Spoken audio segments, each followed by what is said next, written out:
Good morning students. कुछ MCQ और करते हैं। फर्स्ट एमसीक्यू है, किशोरावस्था के आकस्मिक विकास का सिद्धांत कब और किसने दिया? किशोरावस्था के आकस्मिक विकास का सिद्धांत कब और किसने दिया? ठीक है, तो 1904 में हॉलिंगवर्थ ने, 1902 में हॉल ने, 1904 में थॉर्नडाइक ने और 1904 में स्टैनली हॉल ने। किशोरावस्था तक पहले अध्ययन ही नहीं किया जाता था। एक बच्चे का अध्ययन बाल मनोविज्ञान में बाल्यावस्था तक किया जाता था, यानी कि गर्भावस्था से लेकर बाल्यावस्था तक का अध्ययन किया जाता था एक बच्चे का। ठीक है, तब तक उसको क्या कहा जाता था? बाल मनोविज्ञान। लेकिन जब स्टैनली हॉल आए तो उन्होंने क्या कहा कि एक बच्चे का विकास का अध्ययन बाल्यावस्था तक न करके किशोरावस्था तक किया जाए, और उन्होंने अपनी एक बुक लिखी थी किशोरावस्था। किशोरावस्था में पहली बार उन्होंने इस शब्द का यूज किया था और उन्होंने कहा कि किसी बच्चे के विकास का अध्ययन हम बाल्यावस्था तक न करके किशोरावस्था तक करना चाहिए, और किशोरावस्था वाली बुक में ही उन्होंने सबसे पहले किशोर शब्द का प्रयोग किया था या किशोर शब्द को यूज किया था। ठीक है, तो किशोरावस्था के जनक किसको कहा जाता है? कि जनक किसको कहा जाता है? स्टैनली हॉल को कहा जाता है। अब स्टैनली हॉल को किशोरावस्था के जनक कहने लगे, तो पहले तो इसका अध्ययन कहाँ तक किया जाता था? बाल्यावस्था तक। तब तो इसको क्या कहा जाता था? बाल मनोविज्ञान। बाल मनोविज्ञान। और जब इसका अध्ययन किशोरावस्था तक करने लगे तब इसको क्या कहने लगे? किशोरावस्था तक करने लगे तब इसको क्या कहने लगे? बाल विकास। यानी कि जो मैडम हरलॉक थी उन्होंने क्या कहा कि जब बच्चे का अध्ययन गर्भावस्था से लेकर बाल्यावस्था तक न करके किशोरावस्था तक करने लगे तो बाल मनोविज्ञान को बाल विकास कहने लगे। यानी कि जो बाल विकास है ये किसके बाद आया? स्टैनली हॉल के बाद। स्टैनली हॉल के और क्या काम थे? एक काम तो यही वाला हो गया कि 1904 में किशोरावस्था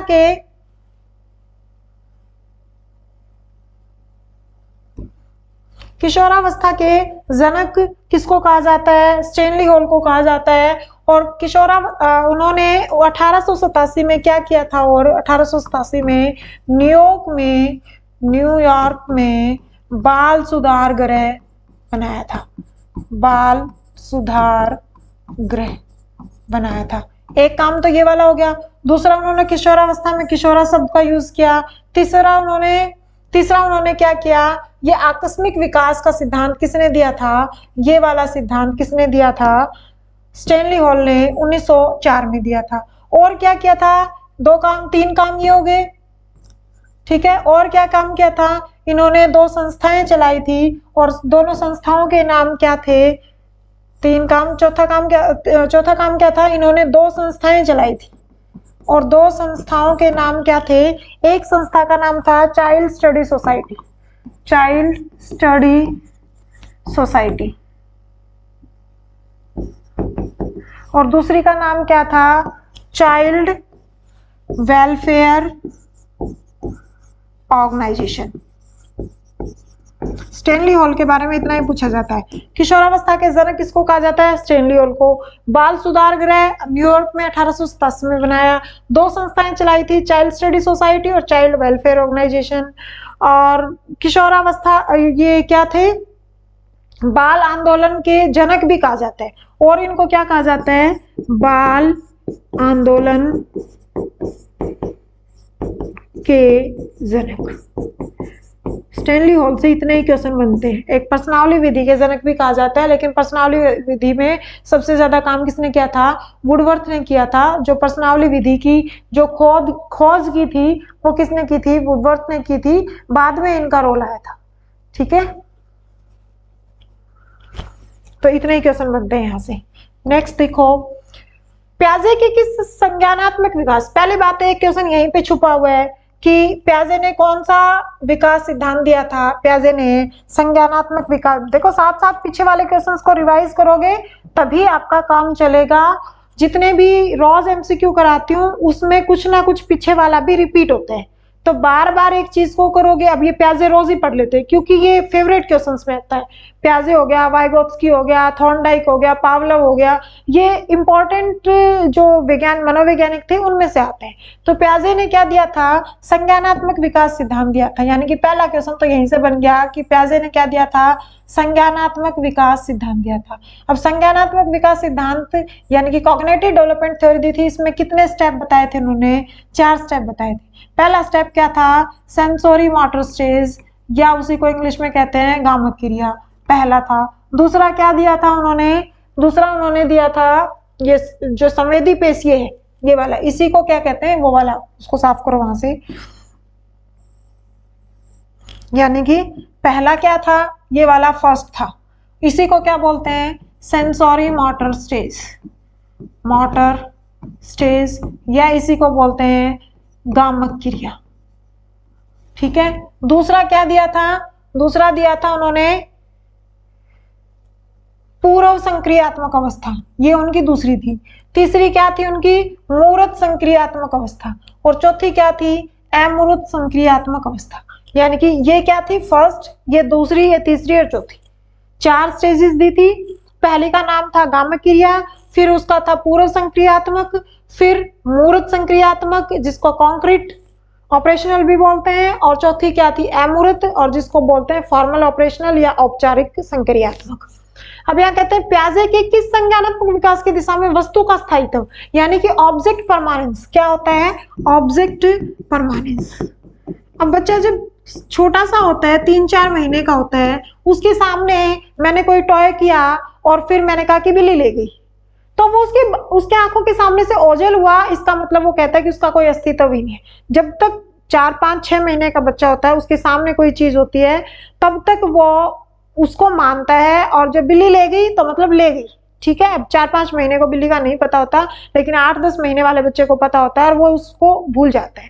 यानी कि जब तक सामने है तभी तक ऑब्जेक्ट है, उसके बाद नहीं है। लेकिन ये जो फर्स्ट स्टेज है ना, ये वाली जो इस स्टेज की टाइम पीरियड देखा जाए तो इसका टाइम पीरियड है 0 से 2 साल। इसी 0 से 2 साल के बीच में ही अब बच्चे के अंदर क्या बनने लग जाता है, वस्तु स्थायित्व का गुण आ जाता है, ऑब्जेक्ट परमानेंस का गुण आ जाता है। और ये कब आता है, ऑब्जेक्ट परमानेंस का गुण, जब बच्चा 18 से 24 महीने का, क्योंकि ये इसी में आ गया 0 से 2, और 0 से 2 का मतलब क्या होगा, 18 माह से लेकर 24 माह तक का जब बच्चा होता है, उसमें उसके सामने से टॉय को हटा देंगे, किसी पीछे छुपा दिया कपड़े के पीछे, तो वो उसको ढूंढता है, उसका अस्तित्व बना रहता है उसके माइंड के अंदर, एक संपत्ति बन जाता है, एक कंसेप्ट बन जाता है। फिर वो बिल्ली ले गई वाली कहानी नहीं चलती है जब बच्चा 18 से 24 माह का हो जाता है। आजकल तो बच्चे को फोन छुपा दो तो बच्चे को पता होता है, 2 साल से छोटा बच्चा फोन छुपा दिया तो वो नहीं मानेगा, उसको पता है कि मम्मी ने छुपा दिया। तो ये स्टेज कहाँ आती है, ये स्टेज आती है संवेदी पेशी अवस्था, सेंसोरी मोटर स्टेज या गामक क्रिया, जहां पर बच्चा किसे सीखता है, संवेदनाओं से सीखता है। अपना आंख, नाक, कान, त्वचा, जीभ होती है ना, 5 जो सेंसेस होती है, उससे सीखता है। उसके अंदर संक्रियाएं नहीं बन रही होती, ये जो संक्रियाएं होती है 2 साल के बाद बनने लगती है, उससे पहले संवेदनाओं से बच्चा सीखता है। नेक्स्ट क्वेश्चन, संरक्षण का कौन सा सिद्धांत किसी मौजूदा पदार्थ की मात्रा पर केंद्रित है। संरक्षण, पहली बात तो ये संरक्षण का गुण कहाँ पाया जाता है, जैसे कि मैं बात करूं प्याजे की, तो प्याजे की जो तीसरी स्टेज है, तीसरी स्टेज कौन सी है, याद करके बताओ, बहुत बार रिपीट कर दिया है, जिसको क्या बोला जाता है, मूर्त संक्रियात्मक, और क्या बोला जाता है इसको, कॉन्क्रीट ऑपरेशनल, या इसको बोला जाता है ऑपरेशनल, क्योंकि एक प्री ऑपरेशनल, एक ऑपरेशनल, पोस्ट ऑपरेशनल, ऑपरेशनल। इस स्टेज के अंदर संरक्षण का गुण आ जाता है। संरक्षण का गुण का मतलब क्या होता है कि आपको एक ग्लास के अंदर जूस रखा और दूसरे ग्लास के अंदर भी जूस रखा, अब ये जो भरा था और ये इसमें इतना ही आ गया, तो बच्चा ये बता पाएगा कि ये और ये सेम है। कौन सी स्टेज में, तीसरी स्टेज में बता पाएगा। दूसरी स्टेज में और पहली स्टेज में तो पता ही नहीं होता क्योंकि संक्रियाएं नहीं बन रही होती। जो दूसरी स्टेज है 2 से 7, यानी कि पहली तो कब तक है 0 से 2, दूसरी कब तक है 2 से 7, तीसरी तब 7 से 12, और फिर 12 के बाद वाली। जो ये 7 से 12 वाली स्टेज है बच्चे की जिसको मूर्त संक्रियात्मक कहा जाता है, उसके अंदर संरक्षण का गुण आ जाता है। ठीक है, उसके अंदर दिन महीने पहाड़े ये आ जाता है, वर्गीकरण आ जाता है, संरक्षण आ जाता है, उत्क्रमणशीलता का अभाव हो जाता है, मतलब अनुत्क्रमणशीलता का अभाव हो जाता है, उत्क्रमणशीलता की अधिकता हो जाती है, यानी कि पलटावी गुण आने लग जाते हैं, संरक्षण का गुण आने लग जाता है। ऑलमोस्ट यहाँ पर बच्चा किस में होता है, बाल्यावस्था में होता है, यानी कि उत्तर बाल्यावस्था में होता है।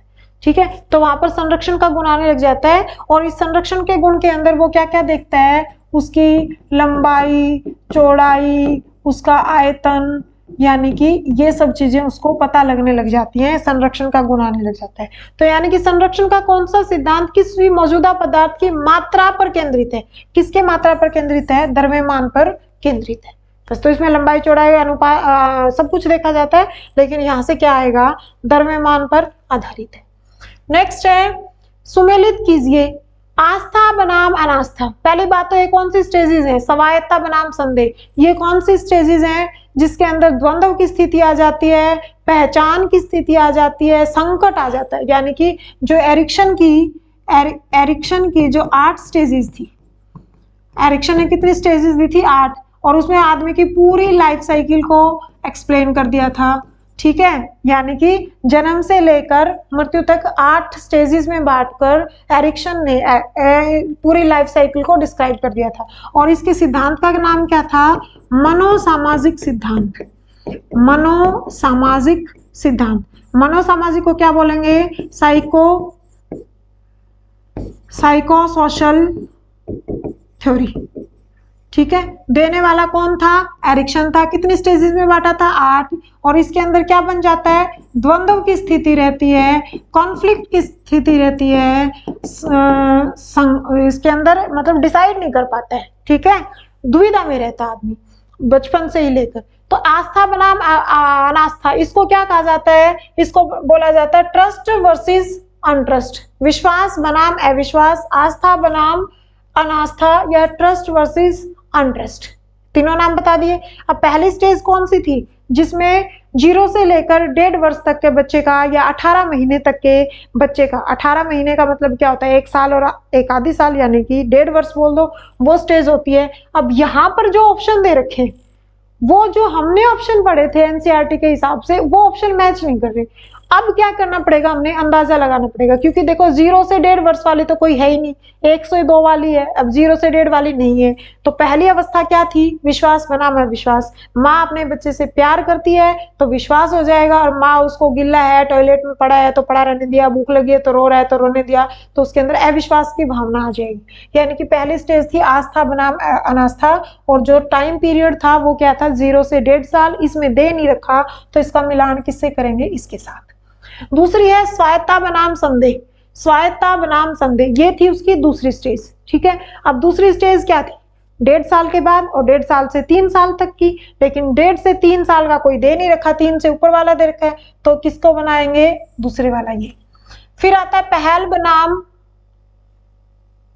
ये क्या हुआ,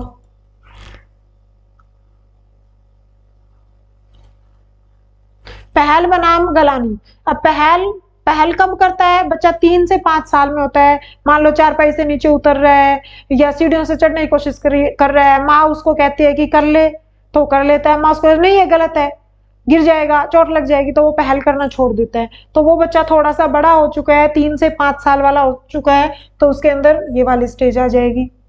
अस्तित्व बनाम भूमिका। अस्तित्व की बात कब करता है, अस्तित्व की बात जब बच्चा किशोरावस्था में पहुंच जाता है, तो वो अपना एक अस्तित्व ढूंढने लग जाता है, वो अपनी एक पहचान बनाने की कोशिश करता है, और अपनी उसकी भूमिका क्या है वो बनाने की कोशिश करता है। तो ये अवस्था कौन सी होती है, ये अवस्था होती है 13 से 18। अब मैच करके देखो, इनमें से कोई मिल रहा है, 1 का 2, 1 का 2, 2 जगह पर है, यानी कि ये गलत हो चुका है और ये गलत हो चुका है। फिर 2 का मतलब बी का 1, बी का 1, तो बी का 1 कौन सा आ गया, यानी कि ये गलत हो चुका है, तो क्या बच गया, ये वाला। अगला और मैच करके देख लो, तो सी का 4, अब सी का 4 यहाँ पर है, और डी का 3, ये, यानी कि ये ऑप्शन बन गया इसका। कई बार यहाँ ठीक लगा देते हो और यहाँ पर आप कंफ्यूज होकर गलत लगा देते हो, तो इसको चेक किया करो साथ साथ। उसके बाद आता है विकास की गति एक व्यक्ति से दूसरे व्यक्ति में भिन्न होती है, यानी कि एक बच्चे की विकास की गति और दूसरे बच्चे की विकास की गति में क्या दे रखा है, डिफरेंस। मान लो एक बच्चा तो 10 महीने का चलने लग जाता है, यानी कि फर्स्ट बर्थडे आता है तो बच्चा ऐसे दारू पिए हुए की तरह ऐसे डिगमगा कर चलता है, और एक बच्चा 1 साल के बाद तक 1 साल का होकर चलना स्टार्ट करता है। एक बच्चे ने 10 साल का स्टार्ट कर दिया, एक ने 1 साल का। ऐसे जब बोलना स्टार्ट करते हैं तो कुछ बच्चे 1-1.5 साल में कुछ 3-4 शब्द बोलने स्टार्ट कर देते हैं, और कुछ बच्चे 2 साल तक भी नहीं बोलते हैं। उन्होंने एक माँ बोलना शुरू कर दिया तो सबको ही माँ कहेंगे, पानी बोलना शुरू कर दिया तो पानी तो बोलते नहीं, मानी बोलते हैं तो सबको। यानी कि विकास के अंदर क्या है, भिन्नता है एक व्यक्ति से दूसरे व्यक्ति के बीच में, किंतु वह एक नमूने का अनुगमन करते हैं। विकास की गति एक व्यक्ति से दूसरे में भिन्न है, किंतु एक नमूने का अनुगमन करते हैं, यानी कि एक तरीका है। तरीका तो क्या है, यानी कि एक बच्चे सबसे पहले क्या करना सीखता है, अपनी गर्दन के ऊपर कंट्रोल करना सीखता है, तो दूसरा बच्चा भी। अब कंट्रोल थोड़ा बहुत 10-5 दिन आगे पीछे हो सकता है। एक बच्चा पहले बैठना सीखेगा तो दूसरा बच्चा भी बैठना। ऐसा तो नहीं है कि सीधा ही चलने लगे, बैठना सीखा ही नहीं सीधा ही चलने लग गया, या फिर चलने से पहले बैठा है और सीधा ही सीढ़ियों में चढ़ने लग गया। चलेगा तभी तो सीढ़ियों में, बाद में सीढ़ियों में चढ़ना सीखेगा। ठीक है, तो ये क्या है, एक अनुगमन करते हैं। अब इसको क्या कहेंगे, एड़ी से चोटी, ये तो कुछ भी नहीं होता, क्योंकि एक विकास की दिशा का नियम होता है, वो भी चोटी से एड़ी की तरफ होता है। अप्रत्याशित, ये तो ऑप्शन ही गलत। अव्यवस्थित कहाँ है, अनुगमन कर रहा है एक तरीके का, तो ये भी गलत हो गया। यहाँ पर क्या है, क्रमबद्ध है, दोनों का विकास एक दोनों ने ही पहले गर्दन के ऊपर कंट्रोल सीखा, फिर बैठना सीखा, फिर कुंडलियां चलना सीखा, फिर खड़ा होकर चलना सीखा, फिर भागना सीखा, सीढ़ियों में चलना सीखा, यानी कि आगे पीछे सीखा, लेकिन उनका क्या था, एक क्रमबद्ध था और एक व्यवस्था थी। आंसर क्या रहेगा, क्रमबद्ध एंड व्यवस्थित। नेक्स्ट कहता है निम्नलिखित में से कौन सा कथन भाषा और विचार पर प्याजे और वाइगोत्स्की। अब प्याजे और वाइगोत्स्की का डिफरेंस देख लेते हैं। यहाँ पर प्याजे और वाइगोत्स्की दोनों ही क्या थे, दोनों ने ही किसका क्या दिया था, कंस्ट्रक्टिव थ्योरी दी थी। प्याजे और वाइगोत्स्की दोनों ने ही क्या दी थी, रचनावाद थे, कंस्ट्रक्टिव, यानी कि दोनों ने ही क्या दिया था, रचनावादी थे। ठीक है, अब एक तो था प्याजे और दूसरा कौन था, वाइगोत्स्की। प्याजे तो क्या कहते हैं, प्याजे तो क्या थे, संज्ञानात्मक थे, और ये क्या थे, सामाजिक थे, सामाजिक कल्चर ये बातें करते थे। अब भाषा को लेकर बात क्या कही कि ये जो प्याजे थे ये तो क्या कहते हैं कि पहले क्या आता है, पहले आता है चिंतन और फिर क्या आती है, भाषा। ठीक है, और वाइगोत्स्की क्या कहते हैं कि चिंतन यानी कि थिंकिंग, टी से क्या बन गया, थिंकिंग, और एल से क्या बन गया, लैंग्वेज। जब बिल्कुल छोटा बच्चा होता है तो ये दोनों ही क्या होते हैं, इंडिपेंडेंट होते हैं, यानी कि 1 साल तक। फिर उसके बाद थिंकिंग और लैंग्वेज क्या बनने लग जाती हैं, साथ साथ चलने लग जाती हैं। मतलब देखो ये दोनों टच हो गए हैं, यानी कि मतलब 2 साल तक, ठीक है, 2 ईयर तक। और फिर क्या करते हैं, ये थिंकिंग और लैंग्वेज एक दूसरे को क्या कर देती हैं, ओवरलैप कर देती हैं। यानी कि बच्चा थोड़ा बड़ा हुआ तो दोनों क्या करेंगी, एक दूसरे के अंदर घुस जाते हैं। थिंकिंग और लर्निंग नहीं है, लैंग्वेज दोनों क्या आएंगी, साथ साथ आएंगी।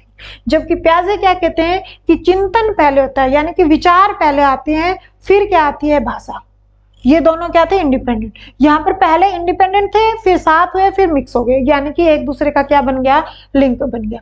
अब ये क्या कहते हैं, प्याजे के अनुसार विचार सबसे पहले उभरता है और वाइगोत्स्की के अनुसार भाषा का विचार पर गहरा प्रभाव पड़ता है।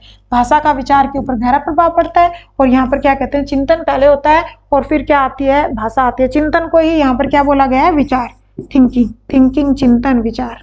ठीक है, वाइगोत्स्की के अनुसार विचार सबसे पहले उभरता है, ठीक है, और प्याजे के अनुसार भाषा का विचार पर गहरा प्रभाव नहीं, ऐसा कुछ नहीं था। ठीक है, ऐसा कुछ नहीं बोला गया था, जो बोला गया था वो यहाँ लिखा हुआ है। दोनों विचारों का भाषा से उभरने के रूप में माना जाता है, नहीं ऐसा भी नहीं था। दोनों भाषा को बच्चों के विचार से उभरने के रूप देखते थे, नहीं, ये बात सही है। और ये पूछा हुआ क्वेश्चन है, प्याजे के अनुसार विचार सबसे पहले उभरता है और वाइगोत्स्की के अनुसार भाषा का विचार पर गहरा प्रभाव पड़ता है, यानी कि दोनों क्या रहते हैं, इंटरलिंक रहते हैं। तो आंसर क्या रहेगा, फर्स्ट। नेक्स्ट देखो, कोलबर्ग, अब कोलबर्ग कौन थे? जिन्होंने नैतिक विकास सिद्धांत दिया था, और नैतिक विकास सिद्धांत की कोलबर्ग ने कितनी दी थी? 3 स्टेजेस दी थी, यानी कि 3 स्टेजेस दी थी और 6 सब स्टेजेस दी थी। ठीक है, 3 सतर दिए थे और 6 क्या दी थी? अवस्थाएं दी थी। अब 6 अवस्थाएं कैसे दी थी? मान लो 3 स्टेज हैं ऐसे 3, तो इसको क्या बोलेंगे? इसके अंदर लिखा ही हुआ है क्या? Pre conventional, conventional and post conventional. एक क्या थी? प्री कन्वेंशनल, दूसरी क्या थी? कन्वेंशनल, और तीसरी क्या थी? Post conventional. पूर्व परंपरागत, पूर्व परंपरागत, ठीक है, परंपरागत, परंपरागत और पश्च परंपरागत, पश्च परंपरागत। अब इसके अंदर फिर 2 स्टेजेस थी, इसके अंदर भी 2 स्टेजेस थी, सब स्टेजेस बोलेंगे जिसको, और इसके अंदर भी 2 सब स्टेजेस थी। अब यहाँ पर तो क्या करता है?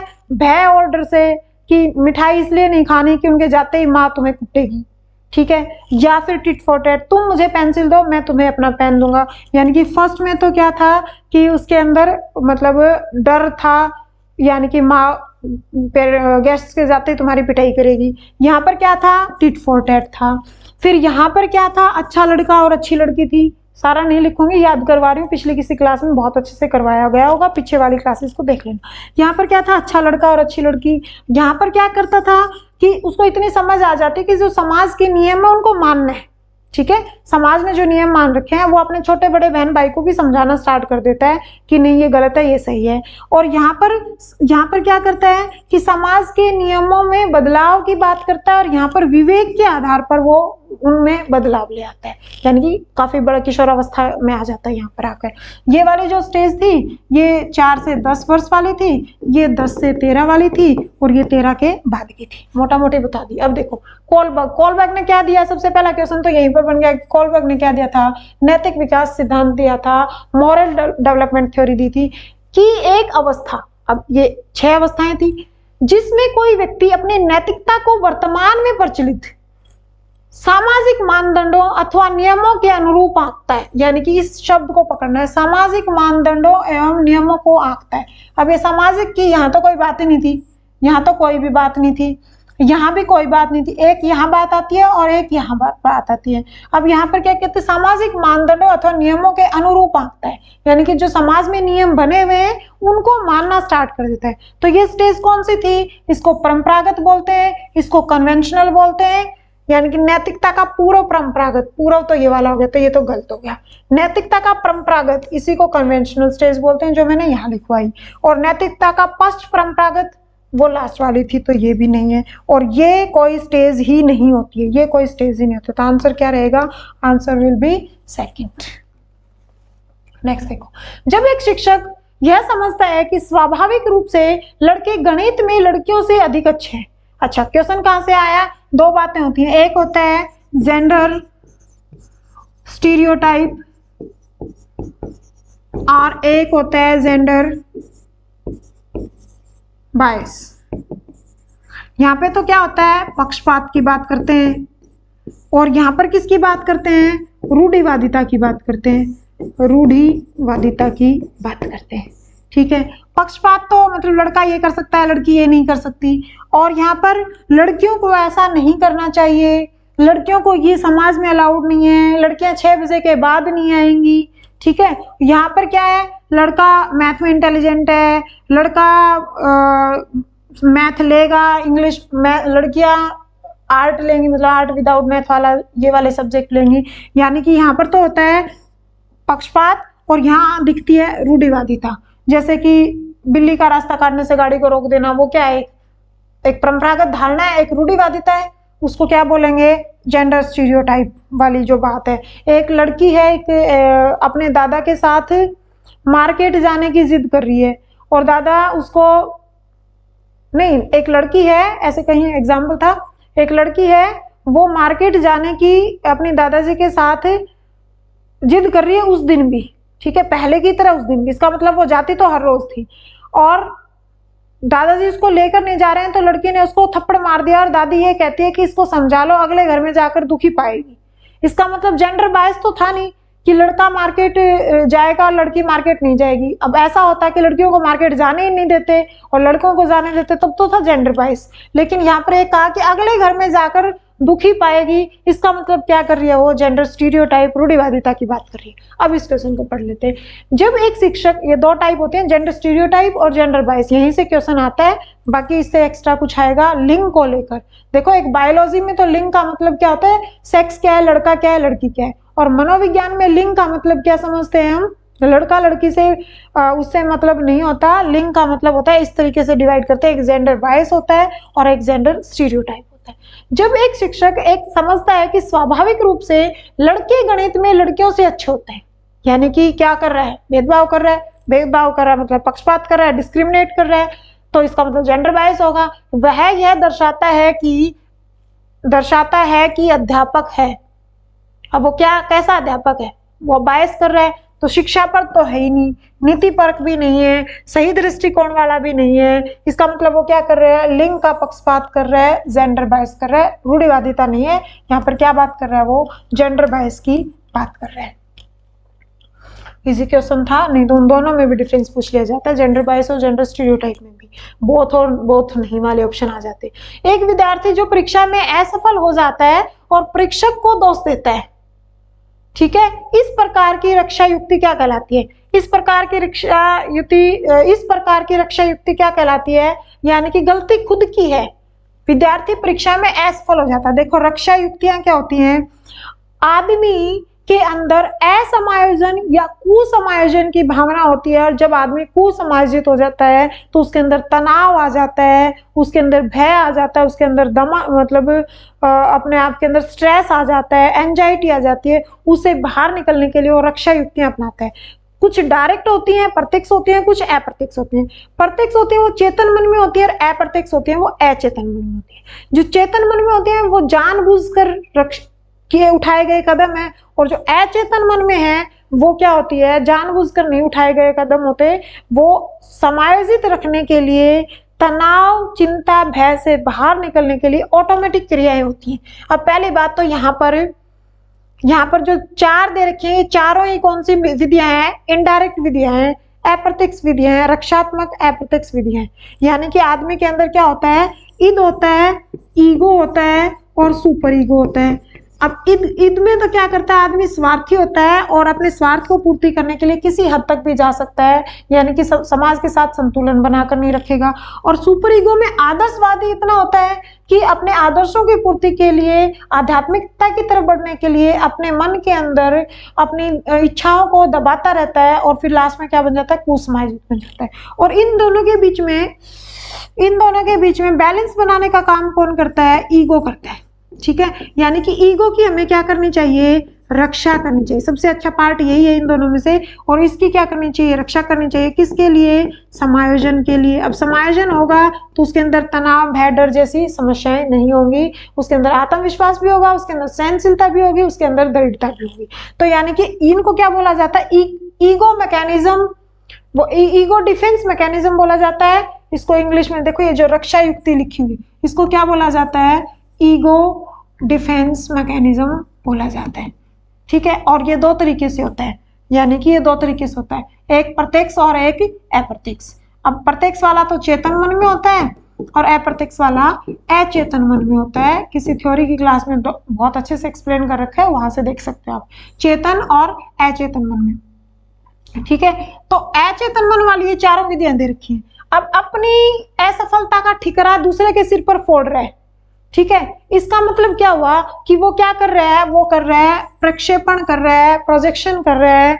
अब जैसे कि टेनिस खेलते टाइम अगर कोई स्पोर्ट्स वाला, कोई भी मतलब खेलने वाला जो खिलाड़ी है, स्पोर्ट पर्सन है, वो ढंग से नहीं खेल पाता तो वो बार बार बल्ले की तरफ देखता है, ठीक है।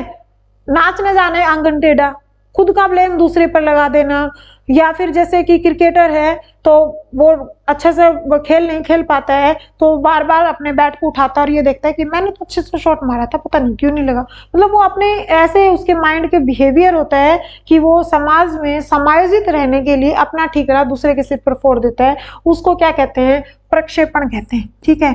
प्रतिक्रिया में क्या करता है? प्रतिक्रिया निर्माण में जैसे कि एक लेडी होती है, सौतेली माँ होती है और सौतेली बेटी होती है, वो स्टेप मदर होती है। वो सौतेली बेटी से एक बार के लिए ऐसे प्यार करती है, उसको प्यार नहीं होता लेकिन वो समायोजित रखने के लिए उसे प्यार करती है और बाद में उसको प्यार हो जाता है, यानी कि वो प्रतिक्रिया का क्या कर रही है? निर्माण कर रही है। क्षतिपूर्ति वो होती है कि जैसे कि समायोजित रखने के लिए जिसकी हाइट कम है वो लड़कियां ऊंची हील वाली सैंडल पहन लेती हैं, या जो इसका रंग गोरा नहीं है वो सफेद मतलब गोरा दिखने के लिए सांवली लड़कियां क्रीम लगा लेती हैं, यानी कि वो क्या कर रही होती हैं? क्षतिपूर्ति कर रही होती हैं।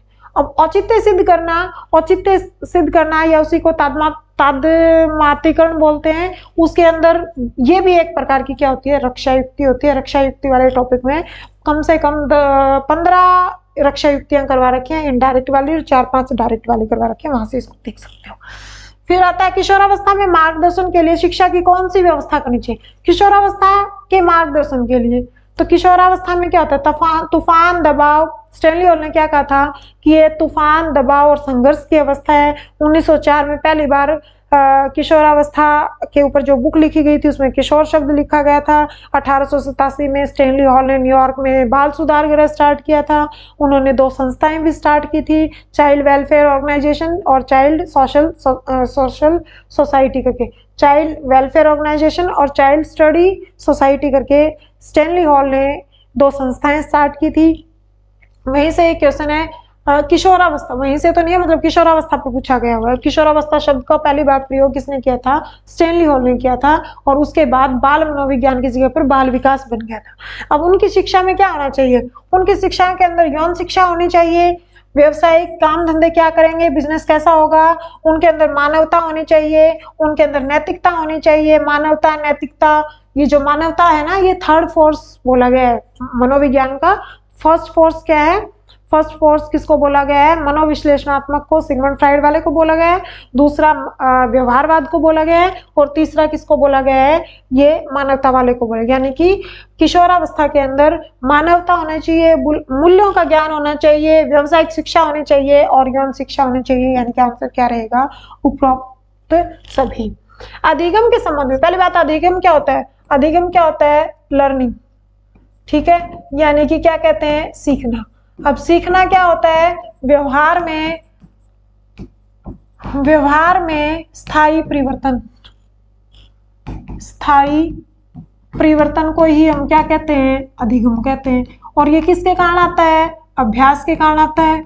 और किसके कारण आता है? अनुभव के कारण आता है। और किसके कारण आता है? प्रशिक्षण के कारण आता है। ये सारे कारण हैं अधिगम के।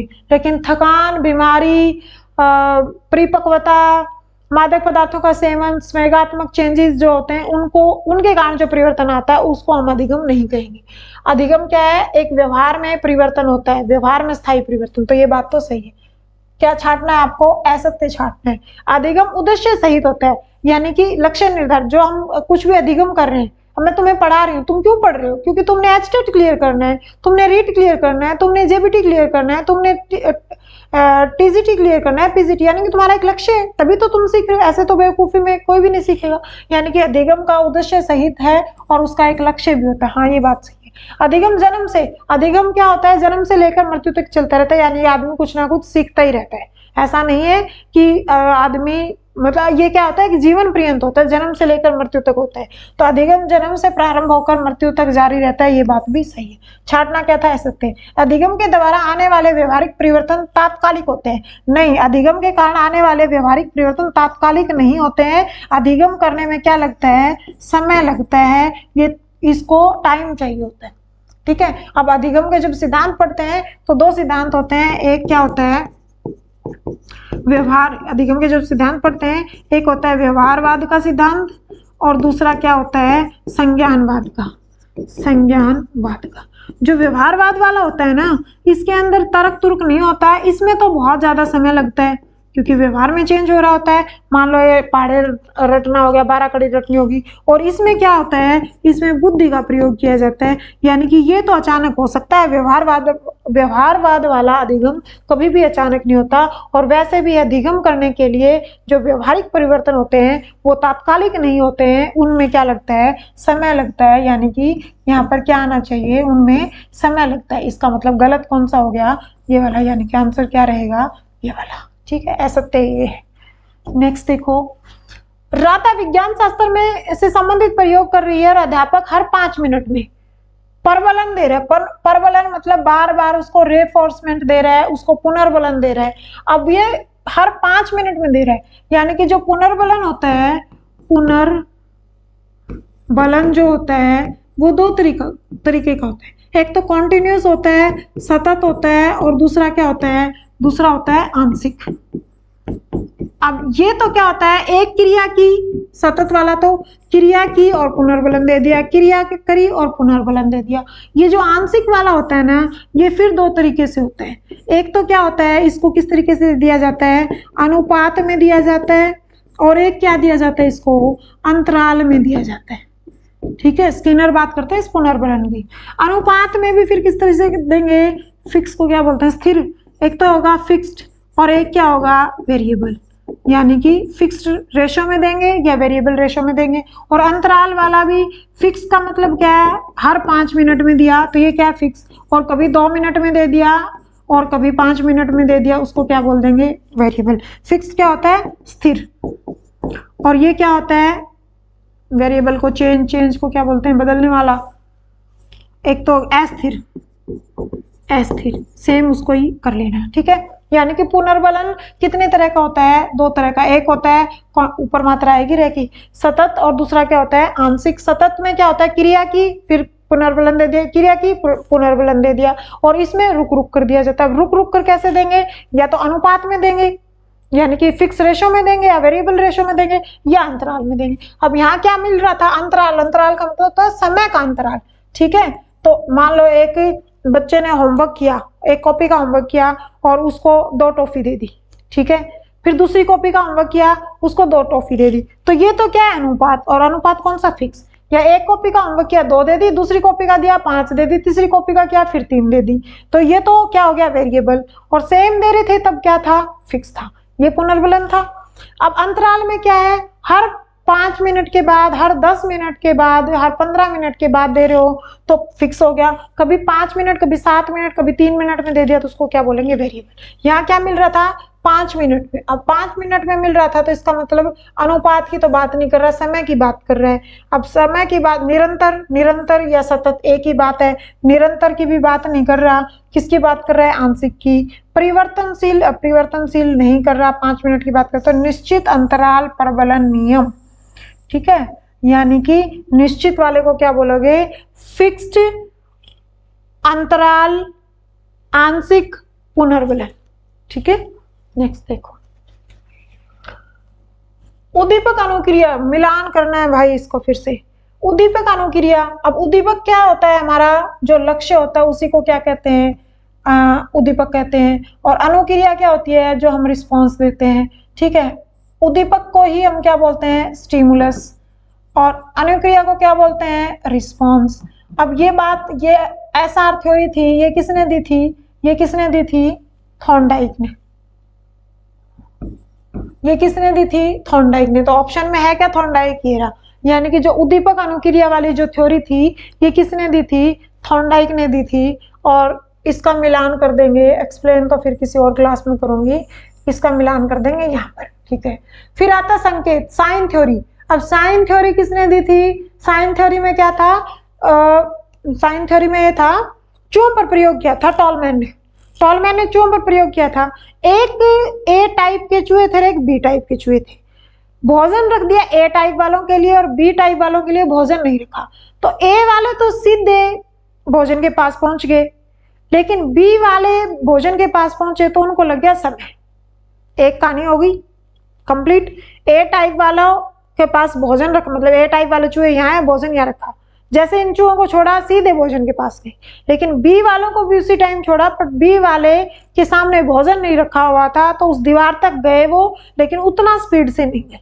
ठीक है, अब दूसरी कंडीशन में ए टाइप वालों के लिए भोजन रखा और बी वालों के लिए भोजन रखा, लेकिन दूसरी बार बी वाले उस भोजन के पास पहले जाकर आए, पहले पहुंचे, क्योंकि पहले जब गए थे तब वो रास्ता चेक कर चुके थे, उनको ज्ञान हो गया था, उनके अंदर संज्ञान बन गया था। संज्ञानवादी जो अधिगम का सिद्धांत है वहां से उठाया गया है ये क्वेश्चन, और बी वालों को अब की बार ज्ञान हो चुका था, संज्ञान हो चुका था, तो ए के कंपैरिजन में बी वाले वहां पर जल्दी पहुंचे। ये संकेत थ्योरी या इसी को बोला जाता है साइन लर्निंग।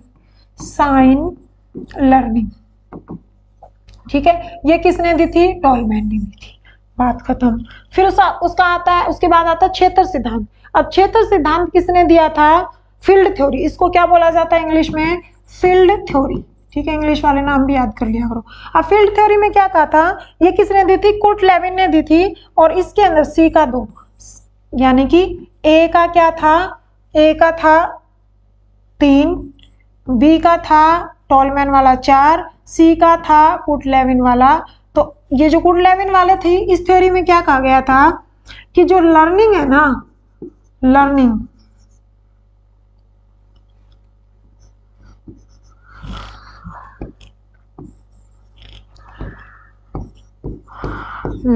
है, उसके साथ एक फैक्टर मतलब एल, एफ और यहाँ पर एपी और ई लिख दिया। यानी कि जो लर्निंग है ये किस फील्ड के ऊपर डिपेंड करती है? ये पर्सन और उसके एनवायरनमेंट पर डिपेंड करती है। ठीक है, पर्सन के ऊपर डिपेंड करती है, यानी कि एफ से क्या बन जाता है? एफ से बन जाता है फील्ड, और उसी को क्या कह देते हैं? क्षेत्र। और ये किसने दिया था? कुर्ट लेविन ने दिया था। यानी कि जो अधिगम कर रहे होते हैं वो पर्सन के ऊपर डिपेंड करता है और एनवायरनमेंट के ऊपर डिपेंड करता है। और अंतर्दृष्टि का मतलब क्या होता है? इसी को बोला जाता है सूझ का सिद्धांत। ठीक है, अब सूझ का सिद्धांत देने वाले कौन थे? वैक्स मर्दिवर थे प्रवर्तक, उसके साथ कॉलर थे जिन्होंने चिंपैंजी नाम के सुल्तान पर एक्सपेरिमेंट किया था, उनके साथ कौन थे? कोफका थे, कुर्ट लेविन थे। यानी कि जो अंतर्दृष्टि का अधिगम था ये किसने दिया था? कॉलर ने। यानी कि डी का क्या आएगा? 1। कॉलर ने किस पे एक्सपेरिमेंट किया था? सुल्तान नाम के चिंपैंजी पर एक्सपेरिमेंट किया था। तो ए का 3, इसका मतलब ये तो गलत हो गया और ये भी गलत हो गया। फिर बी का 4, इसका मतलब ये, तो आप आंसर क्या आ जाएगा? आगे वाले भी चेक कर लो। सी का 2 और डी का 1। डन। नेक्स्ट देखो, जन्म के समय शिशु की ऊंचाई, और ये क्या है? एक कंसेप्ट मतलब थ्योरी, वो क्या बोलते हैं इसको? थ्योरी में से कुछ नहीं है, रट्टे वाली बात है। और रट्टे वाली भी बात नहीं है, आप यहाँ से कंपेयर करके देखेंगे तो जो जन्म के समय शिशु की ऊंचाई और वजन की बात करें तो उसकी ऊंचाई कितनी होनी चाहिए? यानी कि उसकी ऊंचाई का मतलब खड़ा तो होता नहीं है, उसकी लेंथ कितनी होनी चाहिए? 19 से 20 इंच होनी चाहिए। और वजन कितना होना चाहिए? वेट और मास में फर्क होता है, साइंस के स्टूडेंट हम अच्छे से समझ पाते हैं। 2.5 से 3.5 kg उसका वजन होना चाहिए। और हाइट कितनी होनी चाहिए? 19 से 20 इंच होनी चाहिए जब बच्चा जन्म लेता है। नेक्स्ट देखो, गतिक कौशल। अब गतिक कौन से होते हैं? गतिक कौशलों में से अधिगम निर्योग्यता कहलाती है।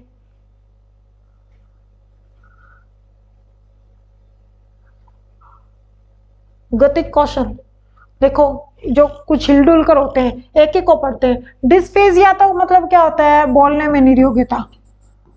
ठीक है, डिसकैलकुलिया क्या होती है? मैथ की कैलकुलेशन में, मैथ की कैलकुलेशन नहीं कर पाता। ठीक है, जिसको मैथ नहीं आता। डिस्फेजिया बोलने में दिक्कत है। डिस्प्रेक्सिया क्या है? जिसको ड्राइंग नहीं आती, जिसको चित्र बनाना नहीं आता, और मतलब ड्राइंग नहीं आती, और क्या नहीं आता? चित्रकारी नहीं आती। और डिसलेक्सिया क्या होता है? जिसको पढ़ना नहीं आता। ठीक है, डिसलेक्सिया क्या होता है? जिसको पढ़ना नहीं आता। पठन संबंधी जो विकार होते हैं वो इसमें आता है, या बोलकर पढ़ना, ठीक है, ये वाली दोनों चीजें इसमें होंगी। अब कहता है गतिक कौशल। गतिक कौशल का मतलब है हाथ पैर से। अब ये तो मुंह की बात थी, ये दिमाग से सोचने की बात थी और ये भी पढ़ना और लिखना मुंह से बोलने की बात थी। डिस्प्रेक्सिया क्या होता है? जिसके अंदर चित्रकारी की जाती है, हाथ से कुछ बनाया जाता है, उसके हाथ सही तरीके से वर्किंग नहीं है, तो उसके अंदर कौन सी नहीं होगी? गतिक कौशल। गतिक कौशल का मतलब क्या होता है? कलाकारी करना, यानी कि चित्रकारी या कलाकारी। तो इसका मतलब कौन सा आ जाएगा? इसके अंदर डिस्प्रेक्सिया आ जाएगा। विकार है, किसी और क्लास में अच्छे से एक्सप्लेन करूंगी एक एक करके। सभी प्राणी अपनी प्रजाति के गुण, प्रजाति मतलब एक ही जाति, यानी कि आदमी की जाति, तो आदमी के अंदर जाति के अंदर जितने प्राणी होंगे, या जानवरों में बात करेंगे तो जो कीट पतंगे उनकी एक अलग प्रजाति है, जो स्तनधारी है उनकी एक अलग प्रजाति है। सभी प्राणी अपनी प्रजाति के गुणों के अनुरूप ही विकसित होते हैं। इस कथन में बालक का विकास का कौन सा सिद्धांत है? अब बंदर के बच्चे हैं उनका विकास एक तरीके से होता है, आदमी के जो बच्चे हैं उनका विकास एक तरीके से होता है। तो समान प्रतिमान का सिद्धांत, परस्पर संबंध। परस्पर संबंध का मतलब तो ये होता है सामाजिक, मानसिक, शारीरिक, संवेगात्मक पक्ष आपस में मिले जुले हों और तभी उस बच्चे का अच्छे से डेवलपमेंट हो पाए। तो परस्पर संबंध तो नहीं है आपस में। सतत विकास का मतलब क्या होता है? लगातार विकास होता रहता है, किसी का विकास रुकता नहीं। विकास क्या होता है? वूम टू टूम चलता है, जीवन से गर्भ से लेकर मृत्यु तक चलता रहता है। वृद्धि कुछ टाइम के बाद रुक जाती है, लेकिन विकास क्या होता है? लगातार चलता रहता है। सामान्य से विशिष्ट, सामान्य का मतलब क्या होता है? जैसे पेन को छोटा बच्चा पहले दोनों हाथों से पकड़ता है, फिर एक से पकड़ता है और फिर इसको फिंगर से पकड़ना स्टार्ट कर देता है। तो ये क्या होता है? सामान्य से विशिष्ट क्रियाओं का सिद्धांत। सतत लगातार चलता है, परस्पर आपस में लिंक हो उनका। तो ये क्या बन गया? समान प्रतिमान, यानी कि एक ही जाति के जितने भी प्राणी हैं उनका विकास का क्रम एक तरीके से होगा, उसको क्या बोला जाता है? सतत विकास का नियम। सामाजिक संरचना, रचनावाद। पहली बात तो है रचनावाद, सिर्फ इस शब्द को पकड़ूंगी तो इसके अंदर कौन कौन आ जाते हैं? प्याजे भी आ जाते हैं इसके अंदर, और कौन आ जाता है? वाइगोत्स्की भी आ जाते हैं, वाइगोत्स्की भी आ जाते हैं। दोनों ही रचनावादी थे, लेकिन प्याजे अलग अलग तरीके से लिखा होता है। प्याजे किसकी बात करते हैं? कॉग्निटिव की बात करते हैं।